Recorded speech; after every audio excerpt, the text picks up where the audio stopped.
സിദ്ധവൈദ്യശാസ്ത്ര പ്രകാരം പ്രോപ്പറായിട്ടുള്ള ഡയറ്റും സഫീഷ്യൻ്റായിട്ടുള്ള സ്ലീപ്പും good personal ഹാബിറ്റ്സും ഉണ്ടെന്നുണ്ടെങ്കിൽ ഒരു മനുഷ്യന് നല്ല ശരീരത്തോടും ആരോഗ്യത്തോടും കൂടെ നിലനിൽക്കാമെന്നാണ്. ഇന്ന് ഞാൻ പറയുന്നത് ഉറക്കത്തിനെ പറ്റിയിട്ടാണ്. നമ്മുടെ ശരീരം ഒരു മെഷീൻ പോലെയാണ്.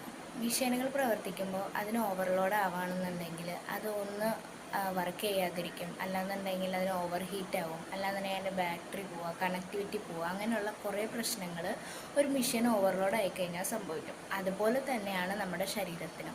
നമ്മുടെ ശരീരം രാവിലെ മുതൽ രാത്രി വരേക്കും അതിൻ്റേതായിട്ടുള്ള കാര്യങ്ങൾ ചെയ്ത് അതിനനുസരിച്ച് നെർവ്സും ബ്ലഡ് വെസൽസും എല്ലാ സിസ്റ്റവും അതിനനുസരിച്ച് നല്ല രീതിയിൽ പ്രവർത്തിച്ച് ഓരോ ആക്ഷൻസ്, ഇപ്പോൾ കൈ അനങ്ങണമെന്നുണ്ടെങ്കിലും കാലനങ്ങണമെന്നുണ്ടെങ്കിലും എന്ത് തരത്തിലുള്ള ആക്ഷൻസും നമ്മുടെ ബോഡി ചെയ്ത് അത്രയും ടയേർഡായിട്ട് ഇരിക്കുമ്പോൾ നമ്മൾ രാത്രി ഉറങ്ങുന്നത് കുറവാണെന്നുണ്ടെങ്കിൽ നമ്മുടെ ബോഡിയും അതിനനുസരിച്ചിട്ടുള്ള സിംറ്റംസും കാണിച്ചു തുടങ്ങും. ജനറലായിട്ട് 7 മണിക്കൂർ മുതൽ 8 മണിക്കൂർ വരെയാണ് ഒരു മനുഷ്യൻ ഉറങ്ങേണ്ടത്. ഓരോ പ്രായക്കാരും എത്ര സമയം ഉറങ്ങണമെന്നുള്ളത് സിദ്ധവൈദ്യശാസ്ത്രത്തിൽ വ്യക്തമായി അനുശാസിക്കുന്നുണ്ട്. എങ്കിലും പൊതുവെ പറയുന്നതാണ് 7 മണിക്കൂർ മുതൽ 8 മണിക്കൂർ വരെ എന്നുള്ളത്. രാവിലെ എഴുന്നേൽക്കുന്ന സമയം മുതൽ രാത്രി കിടക്കുന്ന സമയം വരേക്കും നമ്മുടെ ബോഡിയിലുള്ള ഓരോ സിസ്റ്റം, റെസ്പിറേറ്ററി ആണെങ്കിലും മസ്കുലർ സ്കെൽറ്റൽ ആണെന്നുണ്ടെങ്കിലും സെൻട്രൽ നെർവസ് സിസ്റ്റം ആണെന്നുണ്ടെങ്കിലും ഡൈജസ്റ്റീവ് സിസ്റ്റം, ഏത് സിസ്റ്റം ആണെന്നുണ്ടെങ്കിലും അതിനനുസരിച്ച് നല്ല രീതിയിൽ വർക്ക് ചെയ്തുകൊണ്ടിരിക്കുകയാണ്. ഈ സമയം നല്ല രീതിയിൽ വർക്ക് ചെയ്തതിന് ശേഷം രാത്രി അവർ റെസ്റ്റ് എടുക്കുന്ന സമയം, നമ്മൾ റെസ്റ്റ് എടുക്കുന്നത് പോലെ നമ്മുടെ ബോഡിയിലെ എല്ലാ സിസ്റ്റവും റെസ്റ്റ് എടുക്കുന്ന സമയമാണ് രാത്രി എന്ന് പറയുന്നത്. അപ്പോൾ അവരുടെ എല്ലാ വർക്കിങ്ങും, നെർവ്സിൻ്റെ ആണെന്നുണ്ടെങ്കിലും ബ്ലഡ് വെസൽസിൻ്റെ ആണെന്നുണ്ടെങ്കിലും മസിൽസിൻ്റെ ആണെന്നുണ്ടെങ്കിലും ഏത് സിസ്റ്റം ആയിക്കോട്ടെ എല്ലാ സിസ്റ്റവും റെസ്റ്റ് എടുക്കുന്ന സമയം, അതിൻ്റെ നോർമൽ ലെവലിൽ അതിൻ്റെ ഫ്ലോ ഒക്കെ നടക്കുന്ന സമയം എന്ന് പറയുന്നതും രാത്രിയാണ്.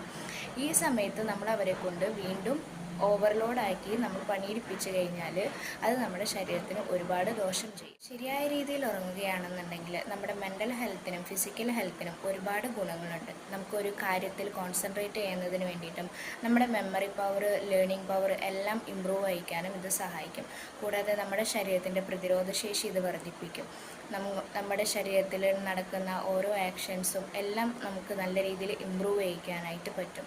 ഒരു കാര്യത്തിൽ തന്നെ ഫോക്കസ് ചെയ്യുന്നതിന് വേണ്ടിയിട്ടും ഒരു ഡിസിഷൻ മേക്കിംഗ് സിറ്റുവേഷനിൽ ബെറ്റർ ആയിട്ടുള്ള ഡിസിഷൻ എടുക്കാനായിട്ടും സഹായിക്കും.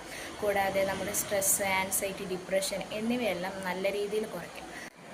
ഫിസിക്കലായിട്ടും ഇമോഷണലായിട്ടുള്ള സ്റ്റെബിലിറ്റി നമ്മുടെ ശരീരത്തിന് കിട്ടും. ക്രോണിക് ഡിസീസസ് ആയിട്ടുള്ള heart disease, high blood pressure, diabetes എന്നിവ പോലുള്ളവ നമുക്ക് തടയാനായിട്ട് സഹായിക്കും.